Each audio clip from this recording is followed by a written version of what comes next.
ketika reformasi pada tahun 98, lengsernya Soeharto, lalu kami menaikkan bendera di Tower. Jadi ibarat pipa yang tersumbat dengan kotoran, begitu dibuka, keluarlah semua. Jadi pada saat itu, selama itu kami menyimpan keganasan, kekejian yang dilakukan oleh militer Republik terhadap kami orang Papua, terutama orang tua kami. Lalu kami mengekspresikan lewat menaikkan bendera. Pada saat itu pemerintah atau negara tidak melihat itu, bahwa itu adalah protes kami. Tapi kami dibubarkan dengan cara paksa. Kami diserang dengan tembakan meriam dari kapal perang, juga helikopter, dan pasukan dari Ambon, Patimura, dan yang ada di Biak, Angkatan Laut, Angkatan Darat, Kepolisian, atau Brimob, gabungan itu kami menyerang kami di bawah Menara Tower. Dan banyak sekali teman-teman dan kami semua, ada yang ditembak langsung mati di tempat, dan kami yang lain diikat dengan kain hitam lalu dibuang ke atas trek, lalu dibawa ke, ada yang dibawa ke polisi, ada yang dibawa ke pos-pos militer yang ada di situ. Dan saya dengan teman-teman kami dibawa ke pos militer Angkatan Darat. Pada saat itu kami menyaksikan sendiri bagaimana penyiksaan.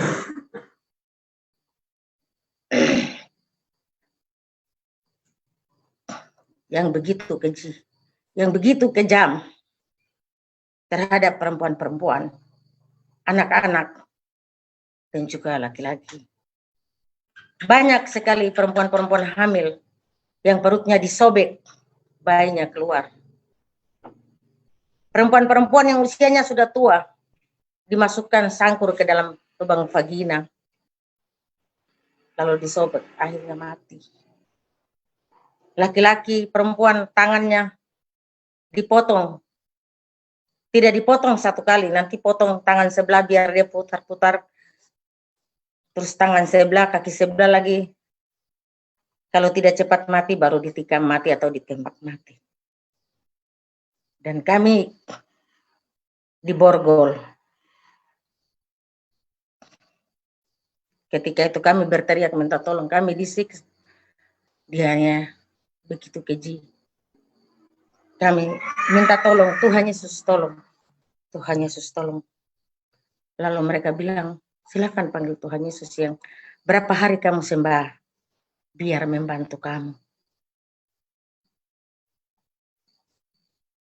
Saya sendiri dipukul dengan popor senjata dari belakang. Tangan saya dihiris dengan saku.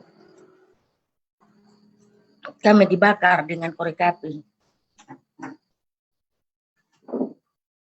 Lalu manusia-manusia yang, orang-orang yang sudah dibunuh, bayi, perempuan hamil, mobil masuk keluar untuk mengangkat mayat-mayat itu keluar, entah dibawa kemana. Begitu dari pagi sampai sore, sampai jam 8.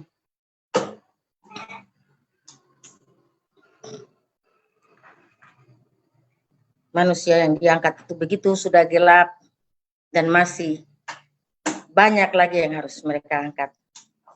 Di dalam hati kami minta, Tuhan tolong. Kami sebagai manusia sudah tidak mampu. Kami hanya tunggu mujizat Tuhan. Tapi kami tahu bahwa tidak lama lagi kami juga akan dibunuh.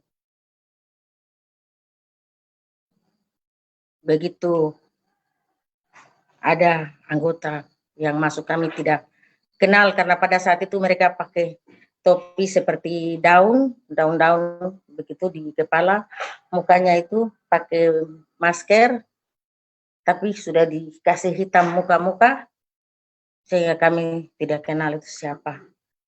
Tapi dia sempat kasih patah borgol dan suruh kami lari.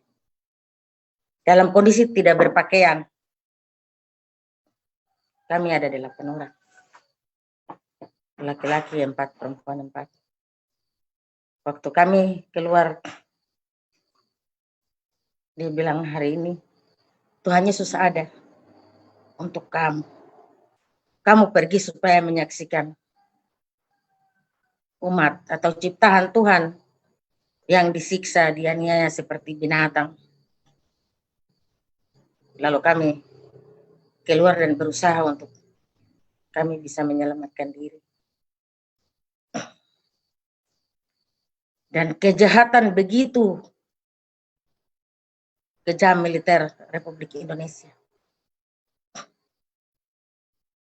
Kami berpikir bahwa kami ini bukan manusia, kami mungkin binatang. Sempat waktu saya disiksa, saya bilang semua manusia itu lahir dari perempuan. Perempuan itu melahirkan kehidupan. Kami mama-mama atau perempuan Papua melahirkan manusia Papua. Tetapi kami sama dengan perempuan yang lain yang melahirkan kamu juga. Kenapa kami diperlakukan seperti ini? Lalu saya ditendang. Tangan saya diiris dengan sangkur. Begitu kejam penyiksaan pada saat itu. Apakah kami orang Papua diperlakukan seperti ini terus menerus? Kami sebagai perempuan sudah tidak mampu lagi melahirkan. Ketika kami keluar, saya harus bersembunyi di hutan berapa bulan. Pada saat saya keluar, saya ditangkap untuk dipenjarakan.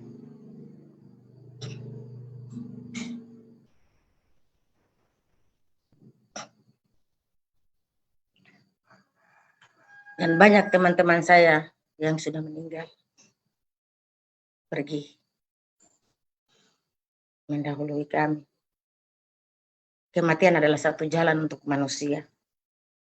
Tetapi cara kita pergi menghadap Tuhan, mungkin kami orang Papua, inikah caranya? Kami pergi menghadap Tuhan dengan cara seperti ini.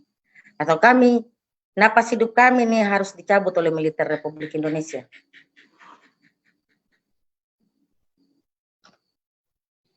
Saya melihat sendiri bagaimana perempuan hamil perutnya disobek dan bayinya keluar. Saya berteriak. Mereka katakan, jangan berteriak, sebentar lagi kami juga akan dibunuh. Dan kami tidur di dalam darah itu bagaikan air. Rasanya kami ini tidur di dalam air, padahal itu darah manusia. Dan waktu kami bersembunyi dan kami melihat bahwa mayat-mayat hanyut di laut. Karena Pulau Biak dan Pulau Yapen di tengahnya ada selat. Di laut itu seperti batang kayu yang hanyut. Dan saya sempat ikut hadir pada saat mayat satu dimakamkan di Kampung Ibdi. Saya melihat sendiri mayatnya, kepala tidak ada.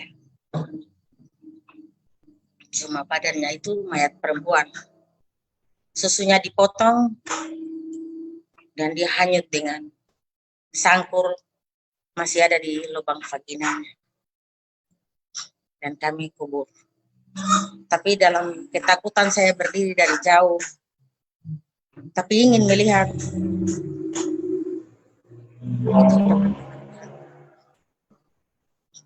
Dan di Pulau Biak, juga Pulau Yapen, Kepulauan Padar dan semua di pulau-pulau yang berdekatan, mayat banyak yang terdampar. Tetapi tidak berhenti peristiwa biak berdarah, dan seterusnya kami lihat bahwa kekerasan terjadi terus di tanah.